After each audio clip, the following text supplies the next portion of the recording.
Hello दोस्तों, welcome to this incredible platform learn with Mizo.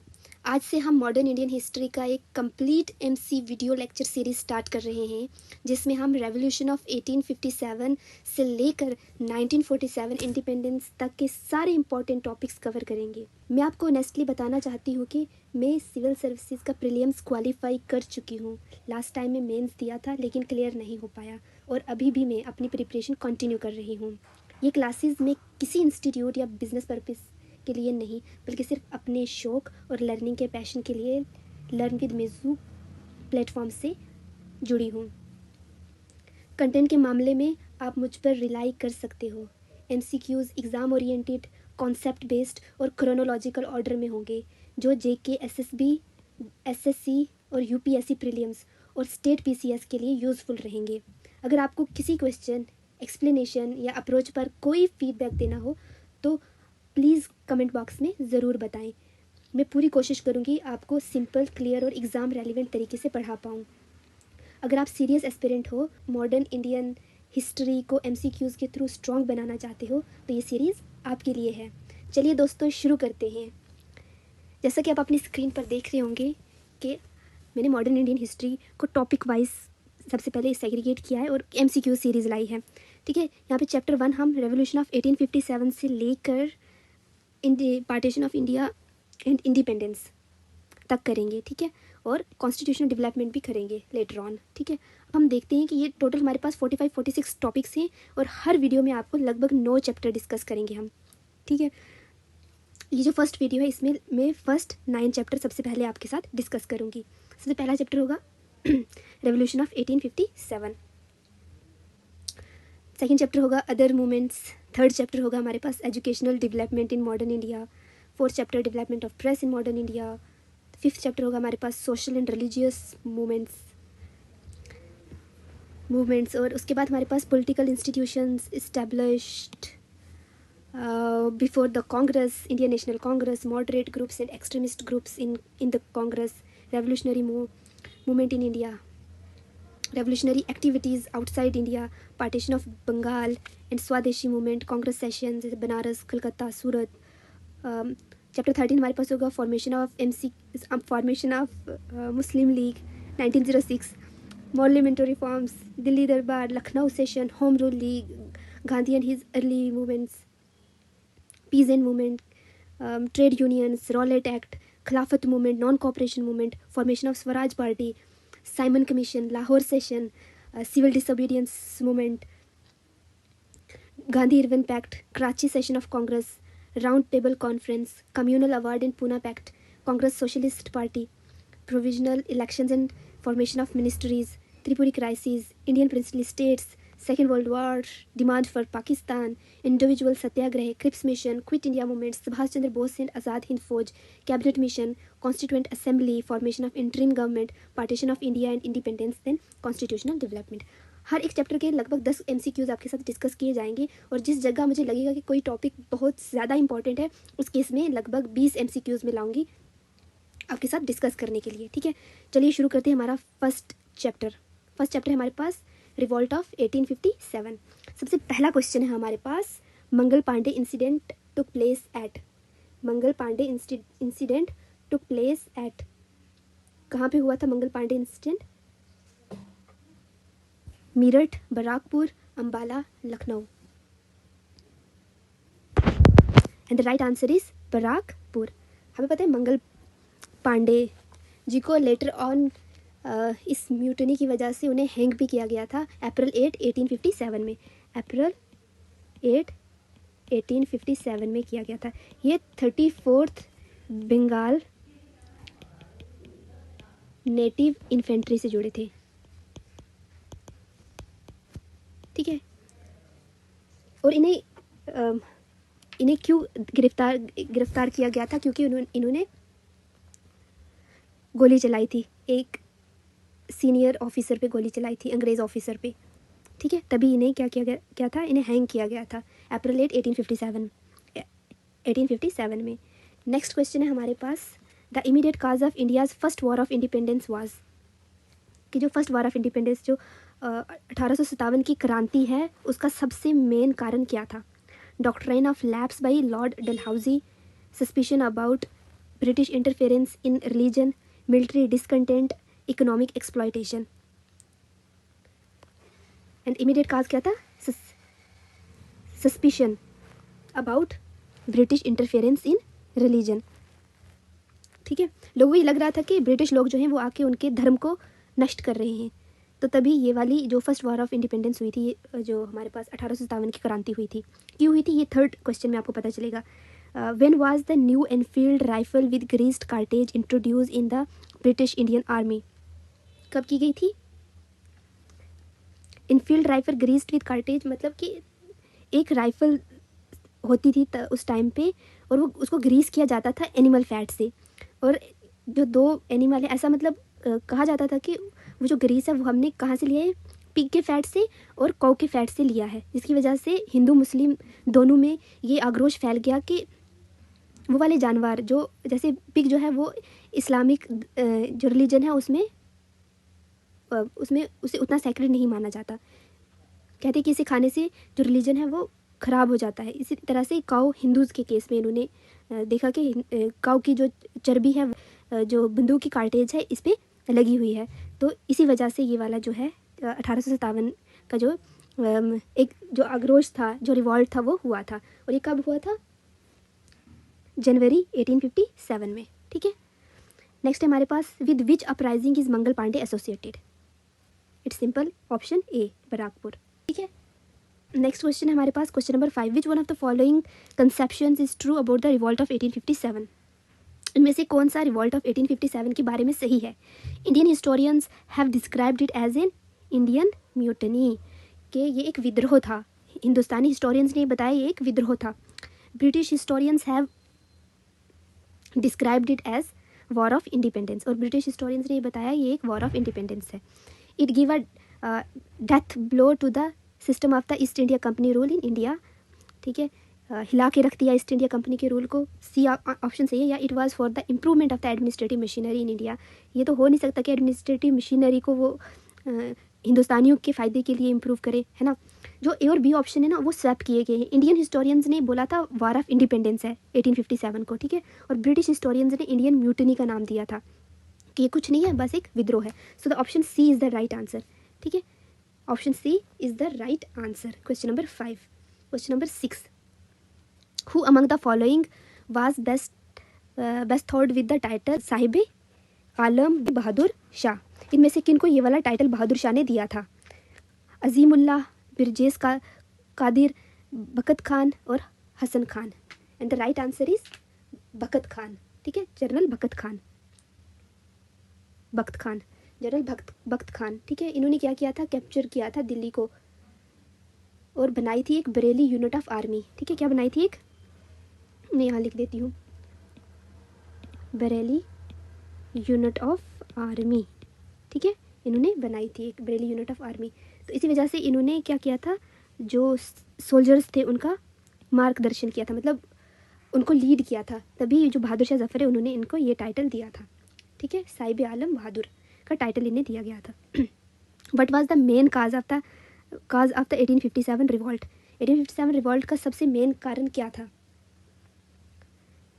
अभी हमने ऊपर देखा क्या था? Military discontent. ठीक है, पब्लिक आउटरेज नहीं था, मिलिट्री डिसकंटेंट था। Management of Christian missionaries, policy of British empire, ऐसा कुछ नहीं था, मिलिट्री डिसकंटेंट था। ठीक है, अभी हमने देखा कि क्यों था। The first war of independence 1857 started from, first war of independence कहाँ से शुरू हुई थी ये आपको बताना है। लखनऊ से, झांसी से, मेरठ से या फिर कानपुर से? Meerut, Meerut is the right answer. Meerut से स्टार्ट हुई थी ये जो हमारे पास क्रांति थी, ये first war of independence of 1857। The first event relating to the war of independence of 1857 was, first event, पहला सबसे पहले क्या हुआ था?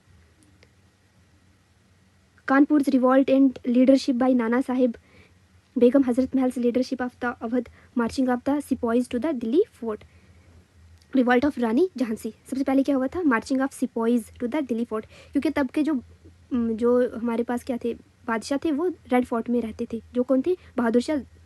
ठीक है, तो जितने भी सोल्जर्स थे उन्होंने दिल्ली फोर्ट की तरफ मार्च किया था। इसलिए the symbol of 1857 revolt struggle was lotus and chapatis, eagle, scarf, two swords. The answer is lotus and chapatis is the right answer. क्योंकि अगर कुछ और होता तो ब्रिटिश जो लोग थे उन्हें शक हो जाता है कि कुछ चल रहा है, इसलिए उन्होंने ये जो था ये सिंबल रखे जैसे चपातीज और लोटस, ठीक है, इसलिए उन्होंने ये सिंबल्स रखे जैसे लोटस एंड चपातीज को रखा ताकि शक ना हो, अगर पकड़े भी जाएंगे तो कुछ नहीं होगा, ठीक है।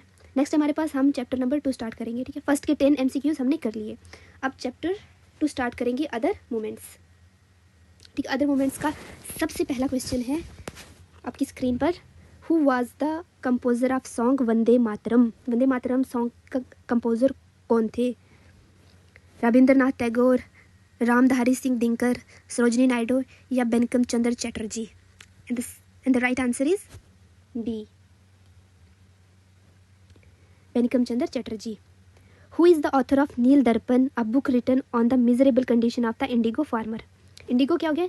नील की खेती करने वाले फार्मर्स, ठीक है। और नील क्या करता था? ये इनफर्टाइल बना देता था किसको? लैंड को। इनफर्टाइल बना देता था किसको? लैंड को, ठीक है। ये खराब थी, तो क्या था कि नील दर्पण जो किताब लिखी है, जो किस पे है? इंडिगो फार्मर की जी खस्ता हालत जब ब्रिटिश के टाइम पे हुई थी उस पर लिखी गई है, जो उनकी पॉलिसियों की वजह से हुई थी। वो किसकी है? किसकी बुक है? बंकिम चंद्र चटर्जी की, दीन बंधु मित्र की, शरद चंद्र चटर्जी की, रविंद्रनाथ टैगोर की। शरद चंद्र चटर्जी की या फिर रविंद्रनाथ टैगोर की। तो option B is the right answer, Dinabandhu मित्र, जिन्हें ये किताब लिखी थी नील दर्पण, ठीक है। नेक्स्ट हमारे पास Kuka movement was organised by. Kuka movement किसने ऑर्गेनाइज की थी? गुरु रामदास, गुरु नानक, गुरु राम सिंह, गुरु Govind Singh. Guru Ram Singh, Guru Ram Singh is the right answer. Answer number 3, answer number 3 is the right answer.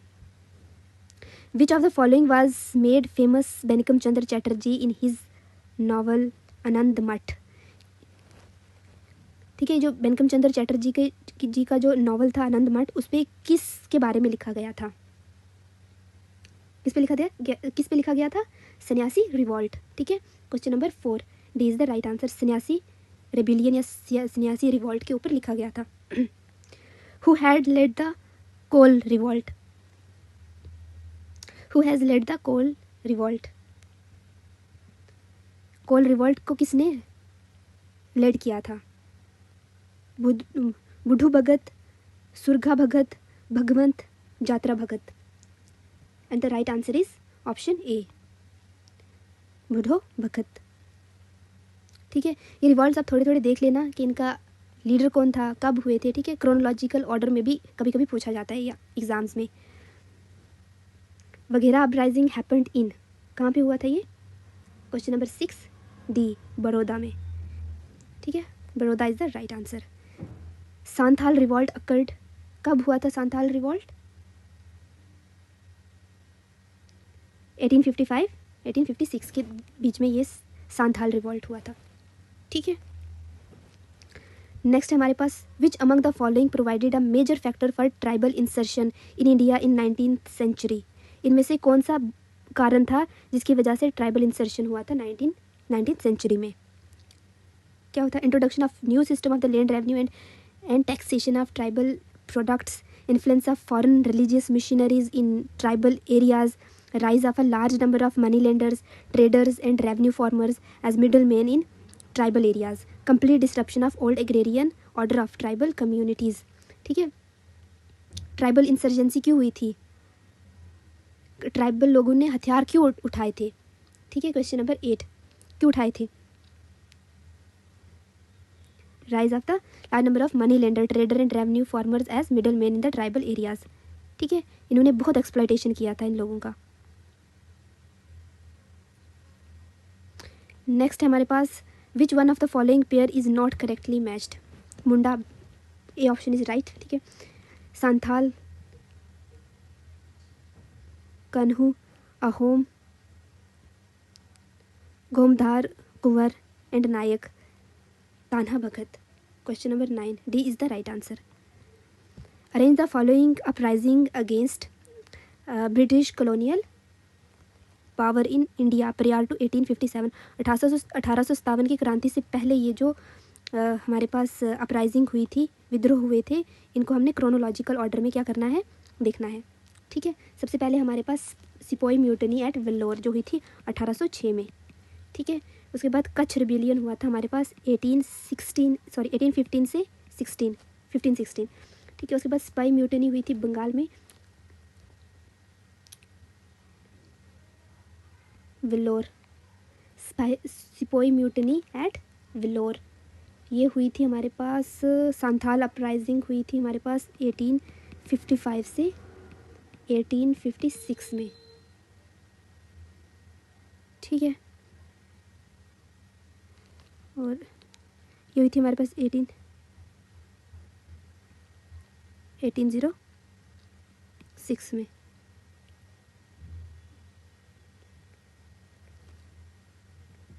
और हमारे पास ये बंगाल वाली हुई थी 1824 में।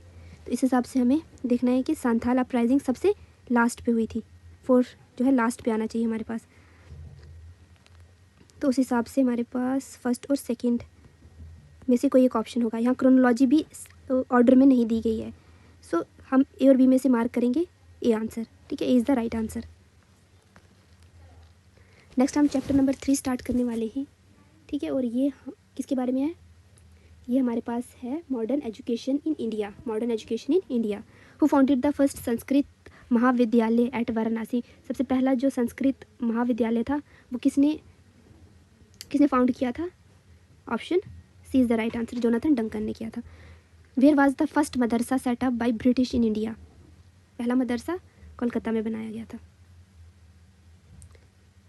ठीक है, उसके बाद who among the following English man first translated Bhagavad Gita in English. Bhagavad Gita को इंग्लिश में किसने ट्रांसलेट किया था सबसे पहले, हमारे पास चार्ल्स विल्कन ने। चार्ल्स विल्कन ने सबसे पहले भगवत गीता को अंग्रेजी में ट्रांसलेट किया था। Who was the first to translate Kalidas famous work Shakuntala into English. Kalidas का जो मशहूर काम है शकुंतला, उसको अंग्रेजी में ट्रांसलेट किसने किया था, sir William Jones. Option D is the right answer. ठीक है, which act of the British government granted 1 lakh rupee for the education in India for first time. सबसे पहले 1 लाख रुपी किस एक्ट के द्वारा दिया गया था, charter act of 1813। Charter act of 1813। ठीक है, चार्टर एक्ट ऑफ 1813 में सबसे पहले हमारे पास ये जो वुड्स डिस्पैच ये जो हमारे पास है इसमें दिया गया था। ठीक है, हमारे पास था कि इसमें था कि हमें ट्रेड रखना है चाइना के साथ। ठीक है, इस तरह की कुछ चीज़ें थी। आप प्लीज़ देखिए, ये बहुत इंपॉर्टेंट है एक्ट्स, इससे क्वेश्चंस ज़रूर बनते हैं एग्जाम्स में। Charter act of 1853, Indian council act, this act are important, so please देखिए आप ये अच्छे से। उसके बाद हमारे पास क्वेश्चन नंबर 6 है, Charles Wood's dispatch was related to education. ठीक है, ये एक MCQ सीरीज़ है, इसमें मैं थोड़ा टू द पॉइंट रहने की कोशिश करूँगी। अगर आपको किसी भी टॉपिक पे वीडियो चाहिए होगी तो प्लीज़ आप कमेंट सेक्शन में बताना, मैं डिटेल वीडियो उन टॉपिक्स के रिलेटेड भी डाल दूँगी। ठीक है, अब हम क्वेश्चन नंबर 7 देखते हैं। In the Hunter commission report special emphasis was laid on the development of. किस चीज़ पे सबसे ज़्यादा एम्फेसिस किया गया था हंटर कमीशन रिपोर्ट में, किस पे किया गया था, प्राइमरी एजुकेशन पे। Option C is the right answer. Option C is the right answer. The foundation of the modern education system in India was laid by. किसके द्वारा जो है मॉडर्न एजुकेशन सिस्टम सबसे पहले उसकी बुनियाद रखी गई थी। Charter act of 1813, Macaulay minute of 1835, Hunter commission या वुड्स डिस्पैच। सो आप बताइए इसका सही आंसर क्या है। So the right answer is, इसमें हम थोड़ा सा डिस्कस करते हैं हंटर कमीशन। हंटर कमीशन सबसे पहले रिपन जी ने, लॉर्ड रिपन ने सबसे पहले क्या किया था, इस कमीशन को लाया था। कब लाया था, 1882 में। 1882 में लाया गया था इसे, to study development in education.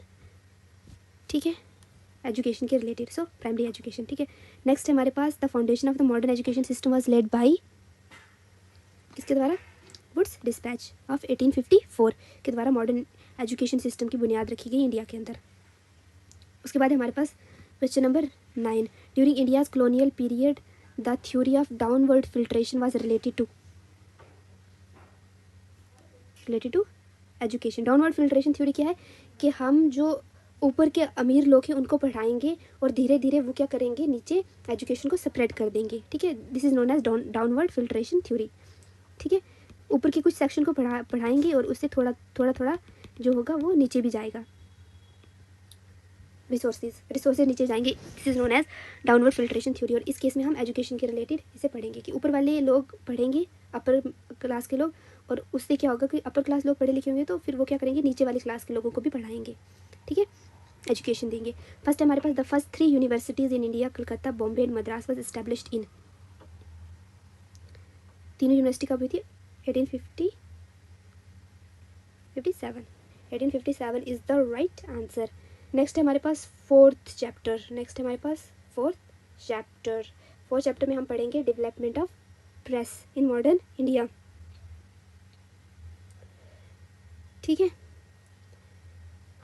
First question है who among the following repealed the vernacular press act of 1878। कौन थे जिन्होंने वर्नाक्यूलर प्रेस एक्ट को हटाया था? कौन थे? Lord Ripon. ठीक है, who among the following introduce the vernacular press act in 1878? Again Lord Ripon is the right answer. So इस क्वेश्चन से हमें ये पता चलता है, देखो ये क्वेश्चन रिपीट हुए हैं। ठीक है, सिर्फ ऑप्शंस को ऊपर नीचे किया है। सो आप इससे ये पता कर सकते हो कि थीम्स जो है वो रिपीट होती हैं। सो हमें थीम्स बेस पढ़ना है। और ये जो जितने भी ये हमारे पास क्या है वॉइस रॉयज हैं, इन सबको देख लेना, इनके मेन क्या क्या चीज़ें हैं वो सब आप देख लेना। ठीक है, एक बार। नेक्स्ट हमारे पास first newspaper in India was the Bengal Gazette was the first newspaper in India. और ये क्वेश्चन मैं डिस्कस कर रही हूँ, ये किसी ना किसी एग्जाम में डायरेक्टली इनडायरेक्टली पूछे गए हैं already. Who among the following implemented press censorship act in India. Press censorship act को सबसे पहले इंडिया में किसने डाला था? सो आप बताइए। Wellesley, Hastings, John Adams, Lord Wellesley. सबसे पहले हमारे पास press censorship act in India दिया गया था। First Hindi newspaper Udant Martand in 1826 was published from. कहाँ से पब्लिश्ड हुआ? पटना से, इलाहाबाद से, लखनऊ से या फिर कलकत्ता से? ये होता कलकत्ता से। नेक्स्ट है हमारे पास Persian weekly Miratul Akbar was published by. Lala Lajpat Rai, Raja Rammohan Roy, sir Syed Ahmad Khan और मौलाना शिबली नमानी। सो आप आंसर दीजिए, इसका क्या होगा? So the right answer is Raja Rammohan Roy. Raja Rammohan Roy का था मिरातुल अकबर न्यूज़पेपर। ठीक है, who founded the newspaper Amrita Bazar Patrika? Girish Chandra Ghosh, Harish Chandra Mukherjee, शिशिर कुमार घोष और सुरेंद्रनाथ बनर्जी। कौन थे? Shishir Kumar Ghosh. Which newspaper was started by the Lokmanya Bal Gangadhar Tilak to serve the cause of India's freedom struggle? Free Hindustan, स्वदेश मित्र, केसरी या फिर young India? And the right answer is C, Kesari. Which of the following papers was essentially the mouthpiece of the liberal policies? liberal policies का mouthpiece कौन सा newspaper था, मतलब जिसमें liberal ideas लिखे जाते थे? New India, leader, young India, free press journal? The right answer is B, leader. The first editor of journal Indian opinion कौन थे? महात्मा गांधी, अल्बर्ट वेस्ट, महादेव देसाई या फिर मनसुखलाल नज़ीर?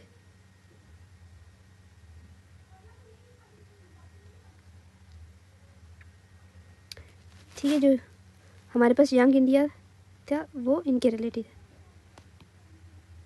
यंग इंडिया जो थे वो गांधी जी के रिलेटेड थे। First editor of Indian opinion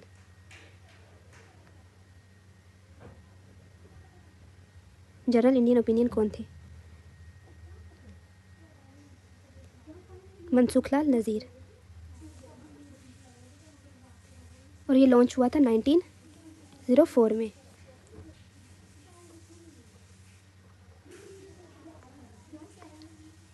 next हम क्वेश्चन करेंगे असर्शन और रीजनिंग पे। यहाँ पे लगभग मैंने 20 क्वेश्चंस डाले हैं, ठीक है, थोड़ी आपको प्रैक्टिस हो जाएगी। आजकल क्वेश्चन इस तरह से भी आते हैं असर्शन और रीजनिंग के, ठीक है।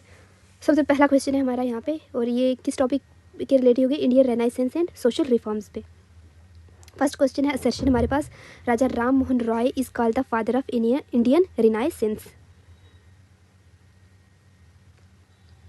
रीजन है he opposed sati, supported women's right and promoted modern education. So the right answer is, आप बताइए, option A is the right answer. ये राइट आंसर क्यों है, क्योंकि राजा राम मोहन रॉय को फादर ऑफ इंडियन रेनाइसेंस इसलिए कहा जाता है क्योंकि उन्होंने सती सिस्टम का विरोध किया था, वीमेंस राइट के लिए आवाज़ उठाई थी और modern education science plus logic को प्रमोट किया था, ठीक है, क्रिटिकल थिंकिंग। इसलिए ऑप्शन ए सही है, क्योंकि असर्शन को क्लियरली जो रीज़न है वो एक्सप्लेन कर रहा है। नेक्स्ट है हमारे पास क्वेश्चन नंबर 2, ब्रह्मो समाज बिलीव्ड इन मोनोथिज्म। मोनोथिज्म क्या हुआ, एक ईश्वरवाद। एक ईश्वरवाद मतलब ईश्वर गॉड एक ही है, उसको बोलते हैं हम मोनोथिज्म। ब्रह्मो समाज मोनोथिज्म पर विश्वास करता था। It rejected idol worship and rituals. So the right answer is option A. Both A and R true and R is the correct explanation, ठीक है। नेक्स्ट है हमारे पास, और ऐसा क्यों है, क्योंकि मोनोथिज्म बताते हैं ब्रह्मो समाज किसके द्वारा फाउंड किया गया था, राजा राम मोहन जी के द्वारा फाउंड किया गया था, तो मोनोथिज्म के ऊपर बात करते हैं, ठीक है। और उन्होंने आइडियल वर्शिप को रिजेक्ट किया था। This is also the right, तो रीज़न जो है वो एक्सप्लेन कर रहा है असर्शन को, तो इसलिए first is the right answer. Next हमारे पास question number 3, Raja Ram Mohan Roy founded the Brahmo Samaj 1928। The Brahmo Samaj aim to reform Hindu society through Vedic principles. So अपना आंसर बताइए। ए है बोथ एंड आर ट्रू, और R is the correct explanation. Option B है हमारे पास, both A and R true but R is not the correct explanation. A is true but R is false, A is false but R is true. So question number 4 आपके हिसाब से, sorry question number 3 क्या होगा, ठीक है। ब्रह्मो समाज 1828 में राजा राममोहन जी के द्वारा किया गया था, लेकिन ब्रह्मो समाज का मेन बेस वेद्स नहीं है बल्कि रैशनल थिंकिंग है, ठीक है, रीज़न पे बेस्ड है, तो इसलिए हमारे पास ऑप्शन बी जो है वो राइट आंसर है।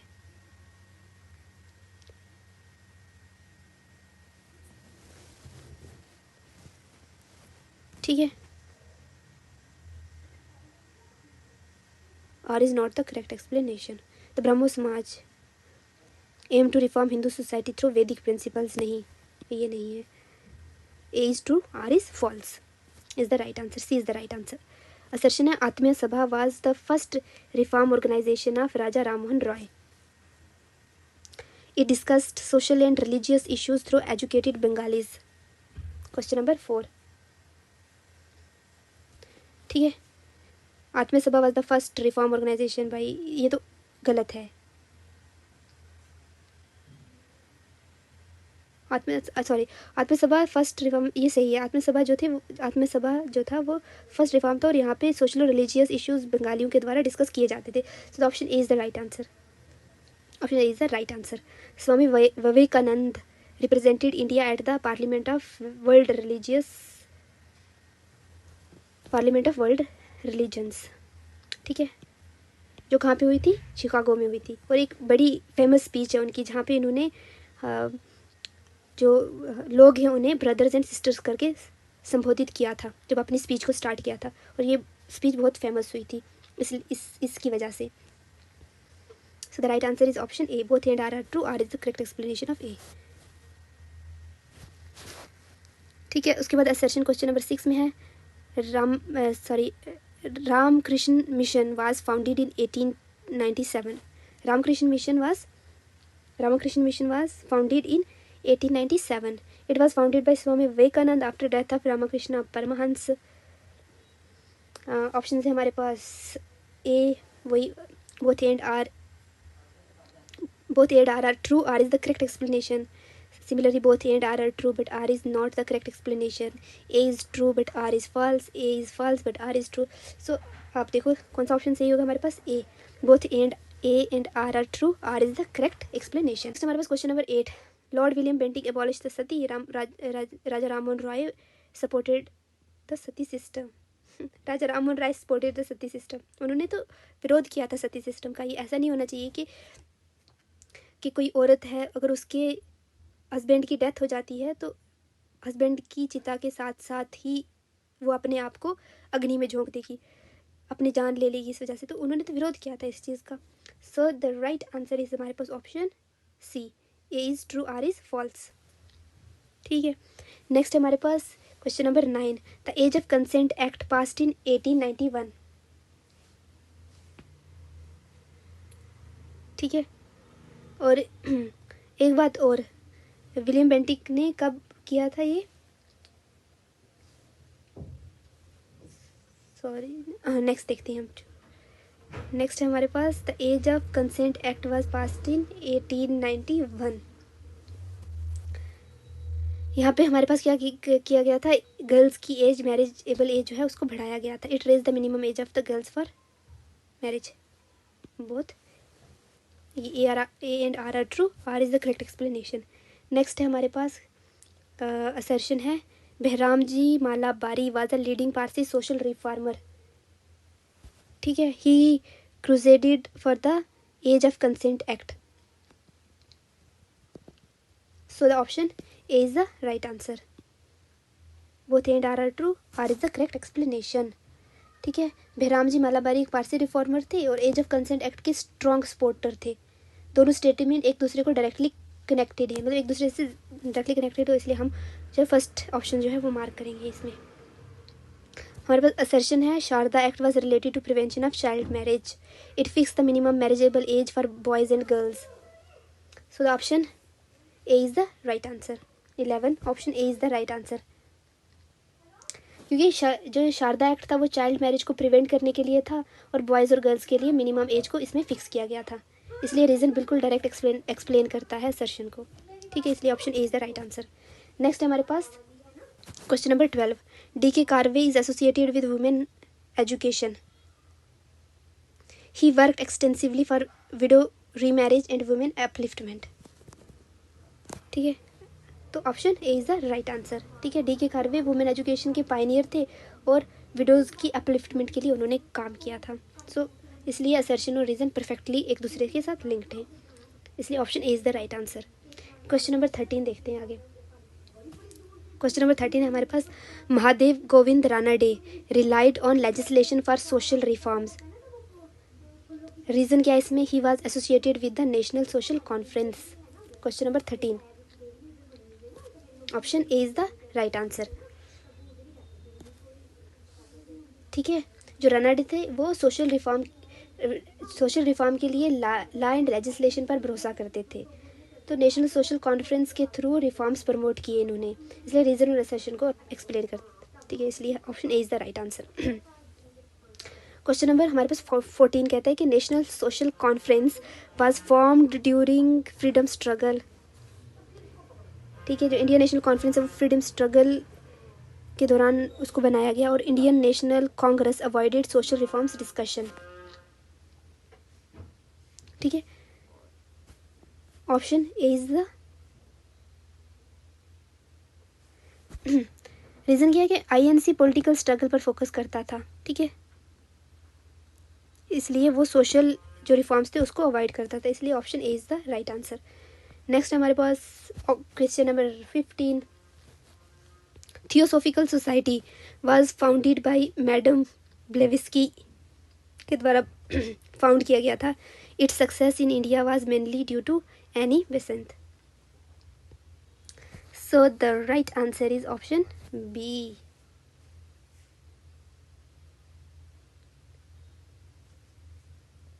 Option B. Both and R are true but R is not the correct explanation. Yes. Theosophical society जो है मैडम ब्लेविस्की जी ने स्टार्ट की थी और इंडिया में सक्सेस का कारण कौन बनी थी? एनी बेसेंट बनी थी. तो दोनों इंडिपेंडेंट स्टेटमेंट है बट दोनों स्टेटमेंट सही हैं. ठीक है. एक दूसरे को कॉम्प्लीमेंट नहीं कर रही हैं, तो इसलिए हम ऑप्शन बी को सही मानेंगे यहाँ पे. क्वेश्चन नंबर 16 में असर्शन क्या दिया गया है? स्वामी दयानंद सरस्वती फाउंडेड आर्य समाज इन 1875. रीज़न है इसका, Arya Samaj believed in इनफेलिबिलिटी of Vedas. ठीक है, अब आप बताइए कौन सा आंसर सही है। And the answer is option ए। ठीक है, आर्य समाज 1875 में दयानंद सरस्वती ने इस्टेब्लिश किया था और वेदास को ही सुप्रीम अथॉरिटी माना था इनके अकॉर्डिंगली, इसलिए रीज़न डायरेक्टली आइडियोलॉजी को सपोर्ट करता है आर्य समाज जी की, तो ये एक दूसरे को कम्प्लीमेंट करते हैं, that's why option A is the right answer. Next हमारे पास क्वेश्चन नंबर 17। क्वेश्चन नंबर 17 हमारे पास, Swami Vivekananda road books on कर्मयोग, राजयोग एंड जनयोग। ठीक है, स्वामी विवेकानंद जी ने ये किताबें लिखी, कर्मयोग, राजयोग एंड जनयोग। ठीक है, और स्टूडेंट्स को कर्मयोग पढ़नी चाहिए, very very good book. Next हमारे पास है, रीज़न है he propagated new Vedanta philosophy. A क्या है इसमें, both and R true and R is correct explanation. ठीक है, ऑप्शन ए क्या है हमारे पास, propagated new Vedanta philosophy, reason, और ऑप्शन से हमारे पास both A and R true and R is the correct explanation, both A and R true but R is not the correct explanation. A is true but R is false. A is false but R is true. So the right answer is option A. Option A is the right answer. ठीक है, विवेकानंद जी ने कर्म, राज और जनयोग पर books लिखी, true, और new Vedanta philosophy को separate किया। ठीक है, दोनों स्टेटमेंट ठीक है, और दूसरी स्टेटमेंट कॉम्प्लीमेंट कर रही है ए स्टेटमेंट को। ठीक है, जैसे मतलब मेरे कहने का मतलब ये बुक्स लिखना और फिलोसफी प्रोपोगेट करने का मीडियम था, तो इसलिए बुक्स लिखना और फिलोसफी प्रोपोगेट करना थ्रू बुक्स। नेक्स्ट है हमारे पास क्वेश्चन नंबर 18। क्वेश्चन नंबर 18 है हमारे पास, Ramakrishna Paramahansa did not establish Ramakrishna mission, so the reason is mission was founded after his death. Mission was founded after his death, so the right answer is option A. Option A is the right answer. Ramakrishna ji ने हमारे पास, रामकृष्ण परमहंस जी ने Ramakrishna mission का foundation नहीं रखा था।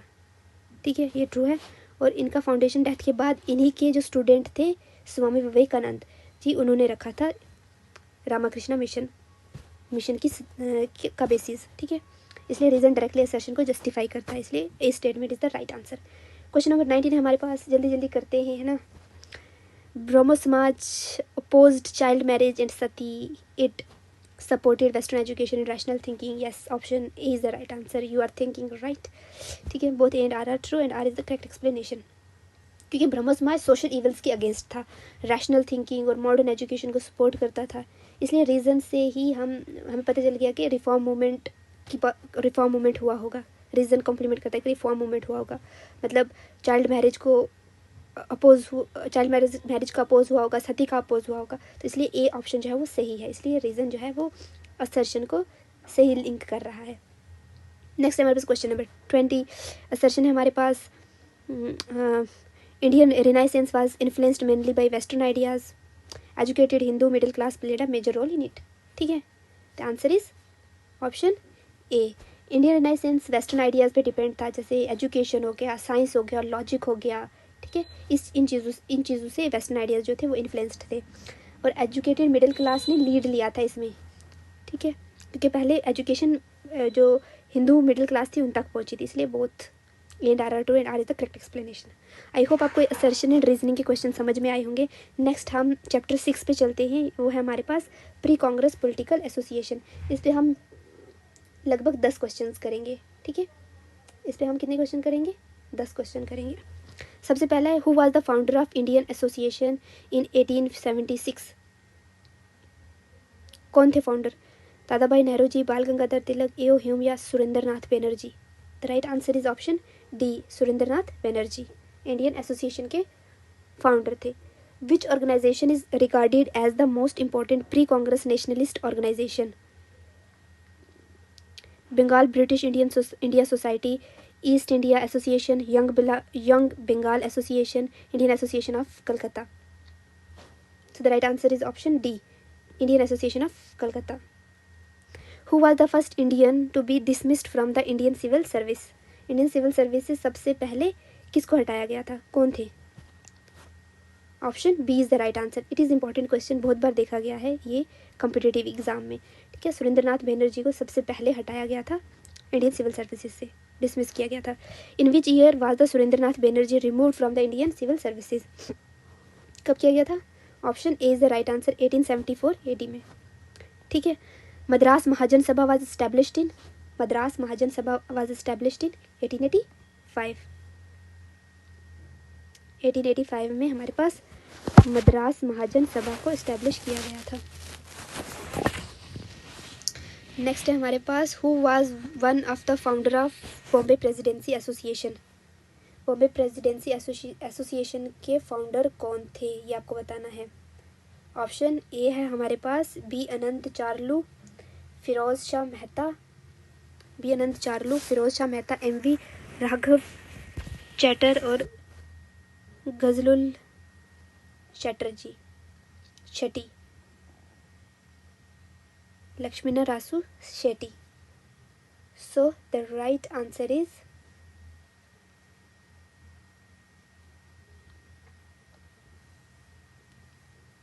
Firoz Shah Mehta. Bombay presidency association, Firoz Shah Mehta, B is the right answer. Firoz Shah Mehta ji ने सबसे पहले किया था। ठीक है,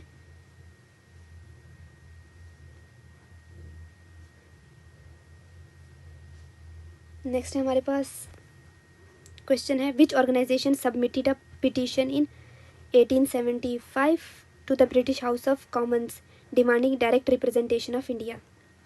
Dakkan Association, Indian Association, Madras Mahajan Sabha, Pune Sarvajanik Sabha. 7. Indian Association. Indian Association is the right answer. Indian Association is the right answer. Which organization founded by the Surendranath Banerjee later merged with the Indian National Congress in 1886? Indian League, Indian Association, Indian Conference, United Indian Association. ये आएगी हमारे पास Indian conference, sorry national conference, national conference. Which of the following is not correctly matched? British Indian Society London, East India Association Kolkata, Indian Association Kolkata, Madras Mahajan Sabha Madras. So the right answer is east India association. East India association कहाँ हुई थी? London में हुई थी, not Calcutta. ठीक है, इसलिए B is the right answer. Next है हमारे पास, arrange the following organization, arrange the following organization into chronological sequence में आपको क्या करना है, इसको ऐड करना है।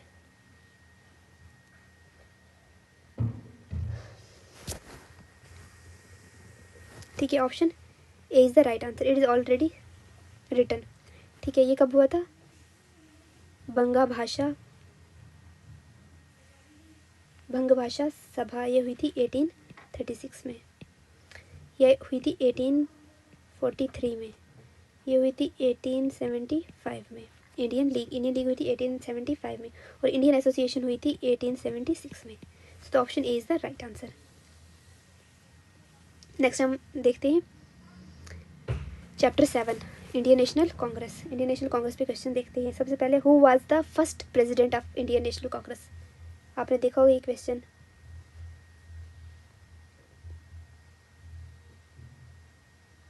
फर्स्ट प्रेसिडेंट, ठीक है, first president, founder, first president कौन थे? उमेश चंद्र बनर्जी, WC बनर्जी। नेक्स्ट है assertion, the Indian National Congress was established in 1885. A.O. Hume, a retired civil servant, played a key role in founding it. So A is the right answer. Both statement जो हैं वो true हैं, दोनों की दोनों statement जो हैं वो ट्रू हैं। क्वेश्चन नंबर 3 है हमारे पास, which of the following statement is correct about the first session of the INC? It was held in Lahore with 72 representatives. A. It was held in Kolkata with 72 representatives. It was presided by Dadabhai Nehru ji. Badruddin Tayyib ji was the first president. So the right answer is option B. It was first held in Kolkata with 72 representatives. Who was the first Muslim president of Indian National Congress? The right answer is option C, Badruddin Tyabji was the first Muslim president of Indian National Congress. Question number 5 है, assertion है Annie Besant was the first lady president of Indian National Congress. Reason है she presided over the Calcutta session in 1917.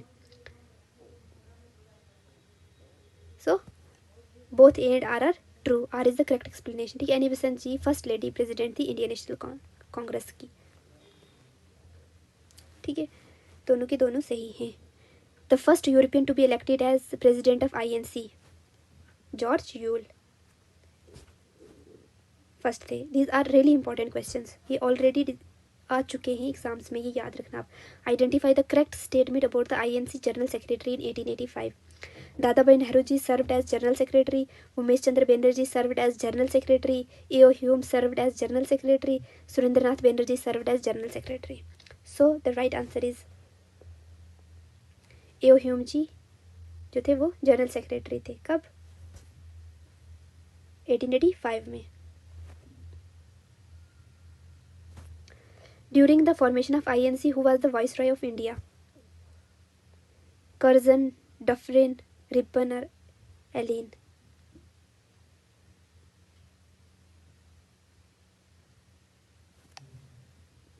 Dufferin. ठीक है, INC का formation Dufferin के कार्यकाल में हुआ. ठीक है, मतलब इस दौर में हुआ जब डफरिन जो थे वो वाइसरॉय थे, तब हुआ था. ठीक है, असर्शन है George Yule was the first European president of INC. He presided over the INC session in 1888. So A is the right answer. Both statements are true. ठीक है, ये फैक्चुअल है. अगर आपको पता होगा तो पता होगा, अगर नहीं पता होगा तो नहीं पता होगा.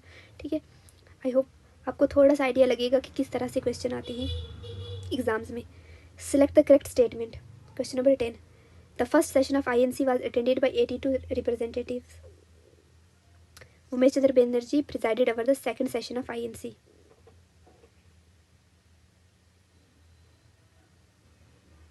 Badruddin Tayyib ji presided over the first session. Motilal Nehru was the first president of IC, of Indian National Congress. ठीक है, द राइट आंसर इज, आप बताइए राइट आंसर क्या होगा. इसमें थोड़ा सा कंफ्यूजिंग लग रहा है, देखते हैं. First session of the INC was attended by 82 representative. Umesh Chandra Banerjee,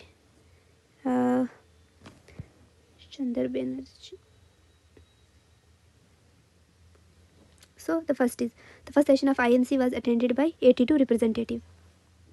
Umesh Chandra Banerjee ने फर्स्ट जो सेशन था INC का वो किया था, ना कि सेकेंड. और बदरुद्दीन तैयब जी ने थर्ड सेशन जो मद्रास में हुआ था, थर्ड सेशन जो मद्रास में हुआ था 1887 में, उसको किया था प्रिजाइड ओवर. फर्स्ट को नहीं किया था. और मोतीलाल नेहरू जो हैं वो मल्टीपल टाइम्स जो थे INC के प्रेसिडेंट बन रहे थे. ठीक है, और फर्स्ट भी नहीं थे. मोतीलाल नेहरू फर्स्ट नहीं थे. ठीक है, उमेश चंद्र बनर्जी फर्स्ट प्रेसिडेंट थे, पहले प्रिजाइड ओवर किया था जिन्होंने. ठीक है, और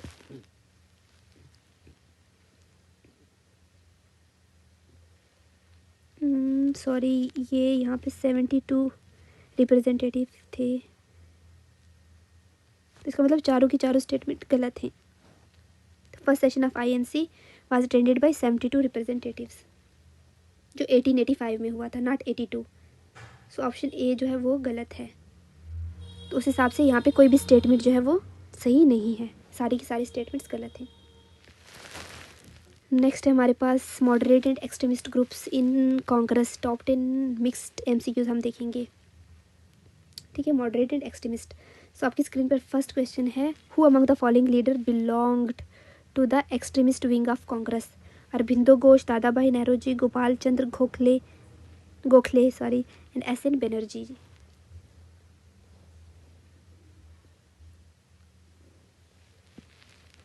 कौन थे? अरबिंदो घोष जो जी थे वो एक्सट्रीमिस्ट थे. एक्सट्रीमिस्ट और कौन थे? लाल बाल और पाल, लाला लाजपत राय, बाल गंगाधर तिलक और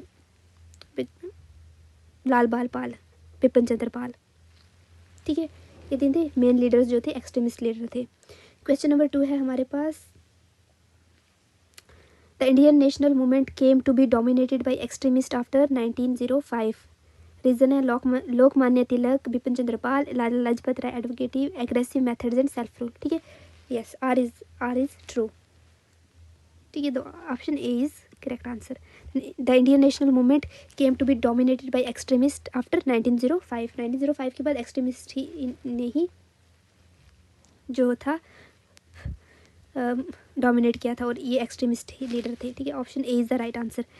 विच one of the following leaders was popularly known as Sher-e Punjab? Bipin Chandra Pal, Bal Gangadhar Tilak, Lala Lajpat राय, उधम सिंह। सो कौन थे आप बताइए?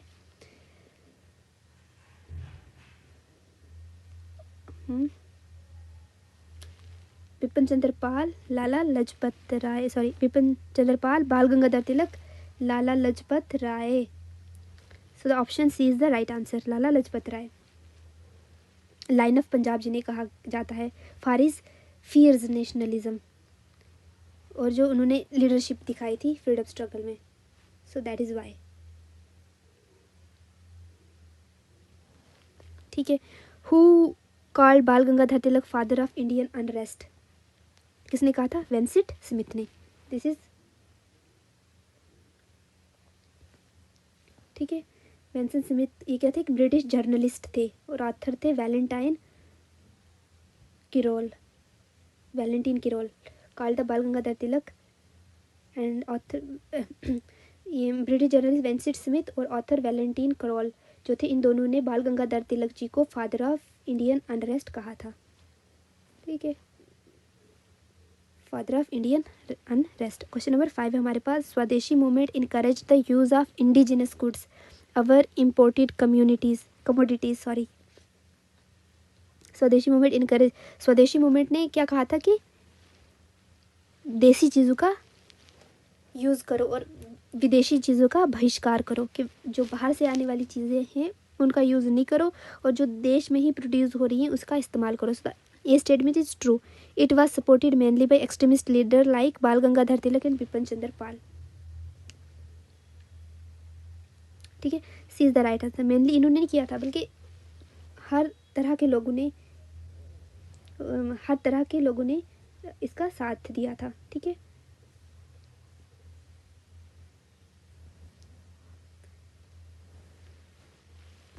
नेक्स्ट है हमारे पास, identify the correct statement regarding the moderates in Congress.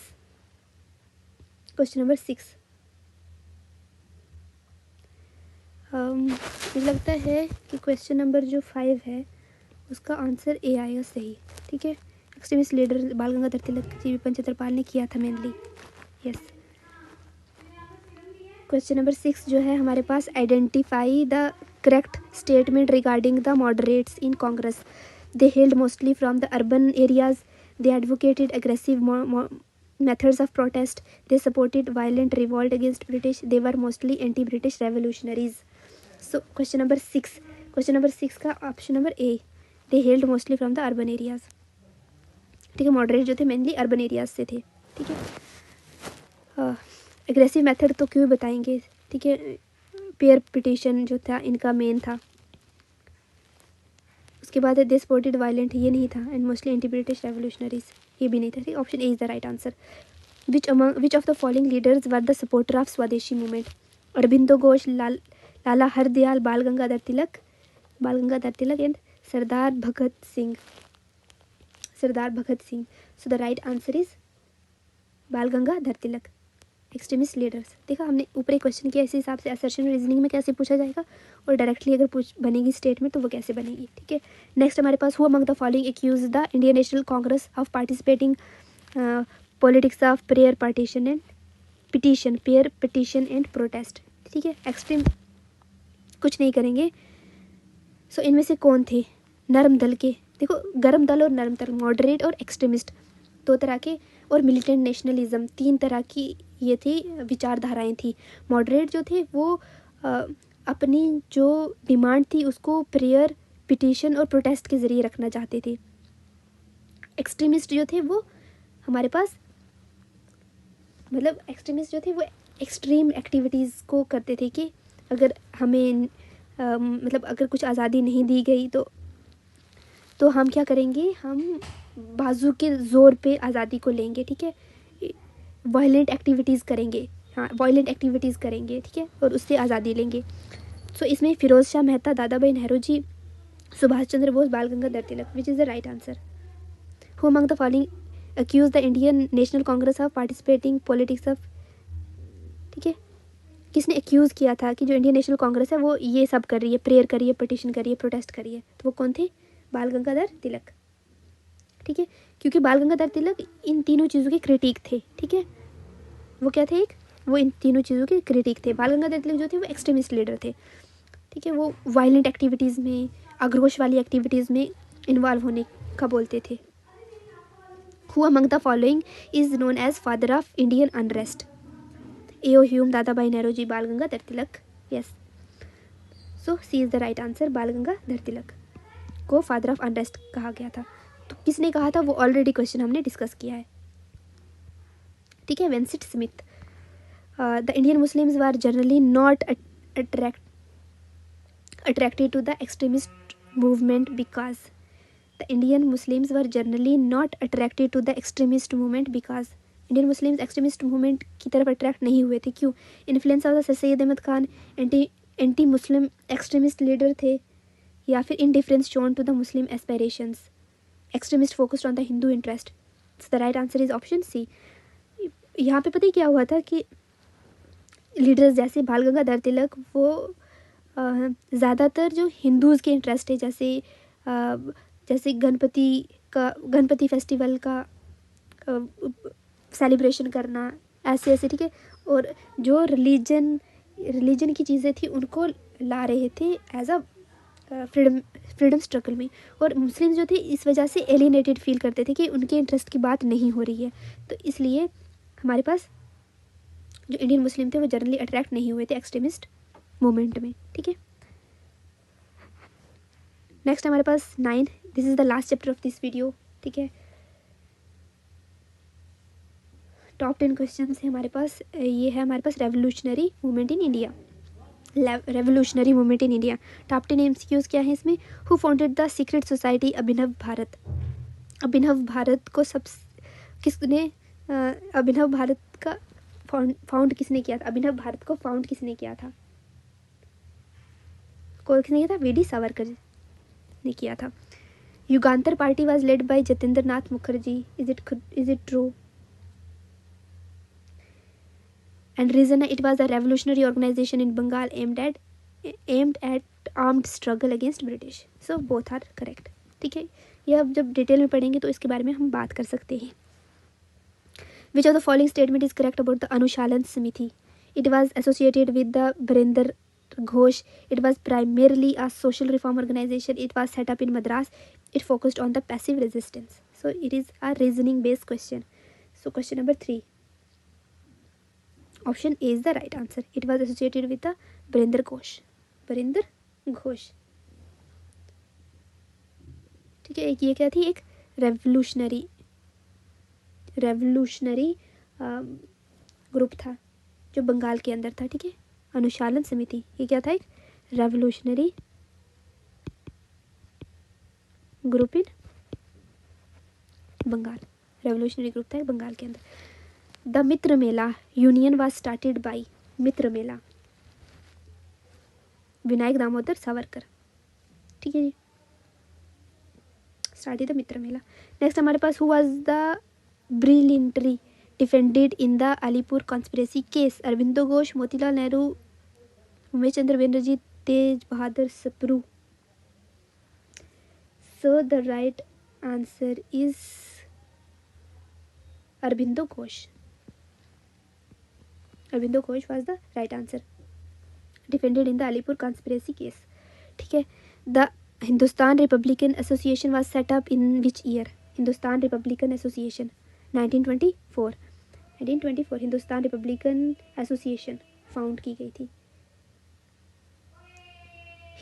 हीरा जिसको बोलेंगे, ठीक है। Which revolutionary wrote the famous patriotic lines सरफरोशी की तमन्ना अब हमारे दिल में है, देखना है जोर कितना बाजुए कातिल में है। सो किन्होंने लिखी थी? ये राम प्रसाद बिस्मिल जी ने लिखी थी। ठीक है, ये हीरा जो है ये भगत सिंह जी जो हैं उनसे रिलेटेड है। ठीक है, याद रखना आप। Who among the following revolutionaries were not associated with the Kakori conspiracy? Question number 8। कौन थे? राम प्रसाद बिस्मिल थे, अशफाकुल्ला खान थे, भगत सिंह थे। ककोरी कॉन्स्पिरेसी इसमें सूर्य सेन नहीं थे। Surya Sen is the right answer, not associated with the Kakori case, जहाँ पे ट्रेन लूटी गई थी। ठीक है, इन डिटेल हम फिर कभी बात करेंगे इस बारे में। उसके बाद है हमारे पास the Muzaffarpur bombing case in 1908 is associated with Ajit Singh, Prafulla Chaki, Bipin Chandrapal या फिर Savarkar. Question number 9, Prafulla Chaki. The Hindustan republican association was founded at Allahabad, Kanpur, Lucknow या फिर New Delhi? Kanpur is the right answer. ठीक है, यहाँ पे फाउंड की गई थी हीरा, हिंदुस्तान रिपब्लिकन एसोसिएशन। सो ये था हमारा सेशन। आई होप आपको ये वीडियो लेक्चर हेल्पफुल लगा है।